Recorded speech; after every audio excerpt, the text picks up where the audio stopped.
রমজান যেমনইভাবে আমাদের জন্য অনেক বড় একটা নিয়ামত, একইভাবে কিন্তু এটা অনেকজনের ধ্বংসেরও কারণ। এটা জানেন আপনারা? আচ্ছা, না জানলে হয়তো আজকে জানবেন।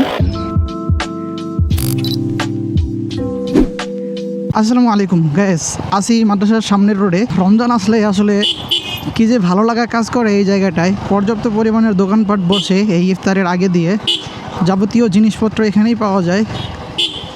আর এই টাইমটাতে বেশিরভাগ খাবারের জিনিস পাওয়া যায়।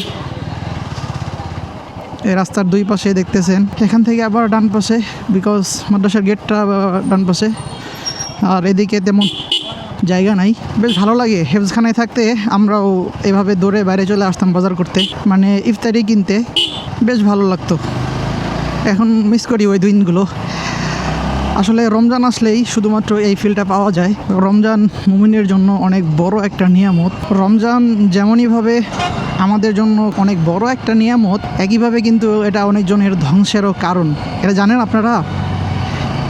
আচ্ছা, না জানলে হয়তো আজকে জানবেন। আমাদের সোসাইটিতে দেখবেন অনেক মানুষ আছে ভাই, অনেক টাকা পয়সা কামায়, বাট দিন শেষে শান্তি নাই, সুখ নাই। শান্তি পাবে কই থেকে? এই যে রমজানের একটা খুব গুরুত্বপূর্ণ বিষয়, রমজানে কিন্তু রমজান আসে মানুষের গুনাহ মাফ করার জন্য। মানুষের গুনাহ কোন দিক দিয়ে মাফ হবে?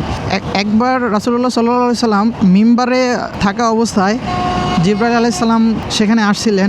তারপর জিবরাইল আলাইহিস সালাম 3টা বদদোয়া করছিলেন মানুষদের জন্য।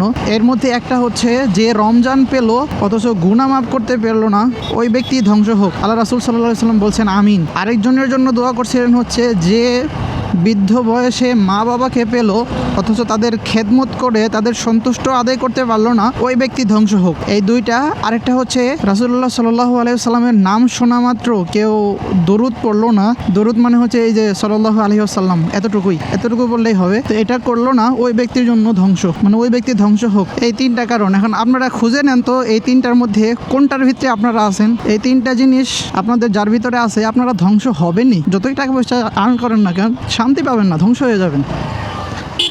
আচ্ছা, অনেক নীতি কথা বলে ফেলছি। রমজান মাস, একদিকে তারাবি, যার কারণে ভিডিও বানানো হয় না। আমি সেদিন একটু দূরে গিয়েছিলাম, যার কারণে ক্যামেরা আর হেলমেট থেকে খুললেই নেই, ওইভাবেই চলে আসছি। হচ্ছে আপুর বাসায় যাইতেছি। কালকে কল দিছিল। তারাবির কারণে আসলে আসতে পারি না, মানে সময় হয়ে ওঠে না। তো যেহেতু ক্যামেরা হেলমেটে ছিলই, এই কারণে ভাবলাম একটা শ্যুট করে ফেলি। এখানে একটা মসজিদ আছে, মাশাআল্লাহ। আসসালামু আলাইকুম রহমতুল্লাহি ওয়া বারাকাতুহু। এই যে ভার্সন 3 ইন্ডিয়ান, এটা সেল হবে। আপনারা কারোর লাগলে যোগাযোগ করতে পারেন বা কমেন্টে বলিয়েন, এটা ডিটেলসে আলোচনা করবো ইনশাআল্লাহ।